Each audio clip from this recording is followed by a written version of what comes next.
LMSVக்கு வணக்கம். LMSV என்பது மாணவர்களை நல்வழிப்படுத்துகின்றது. நாமும் அதனூடாக பயன் பெறுவோம். ஒரு தாய் பிள்ளைகள்.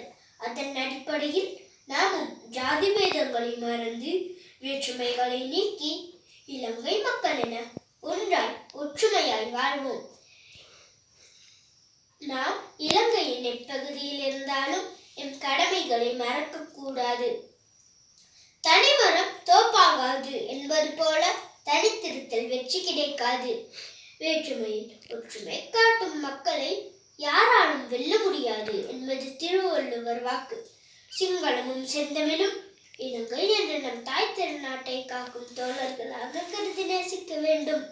இலங்கை மக்கள் மொழி, கலாச்சாரம், இன, மதம் என வேறுபட்டிருந்தாலும் இலங்கையர் என்ற உணர்வை பெறுகிறோம்.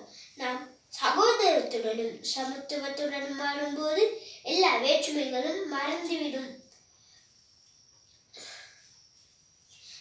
மனிதர்கள் ஒருவருடன் ஒருவர் புரிந்து நல்லிணக்கத்துடன் வாழ்ந்தால் மட்டுமே அமைதியான சூழலில் வாழ முடியும். தன் நாட்டை நேசிப்பவன் ஒற்றுமையுடன் வாழ விரும்புவான். அப்போது மொழிகள் வளரும், கலாச்சார மதிப்பு பெறும், செல்வ செழிப்பும் அபிவிருத்தியும் ஏற்படும். இதற்கெல்லாம் தாய் நாட்டை நேசிக்க வேண்டும். பிற நாட்டவர் நன்மதிப்பும் மரியாதையும் ஏற்படும். மதம் என்ற மமதை ஏற்படும் இடத்தில் மனிதன் அழிந்துவிடும். மனிதனை மனிதன் புரிந்து கொள்ளவே மொழி அவசியமாகின்றது. அது வெறி கொண்டு தாக்க அல்ல. வேற்றுமையை மறந்து மனிதத்தை மதிக்கும் போது நாம் ஒரு தாய் பிள்ளைகளாக உணர முடியும்.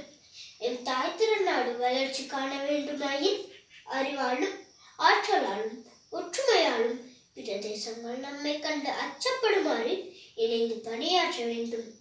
என் தாய் திருநாட்டின் நாட்டிசை மக்கள் ஒன்றிணைந்து தேசத்தின் வளர்ச்சிக்கு ஒன்றுபட வேண்டும். அப்போது நம் தேசம் உயரும்.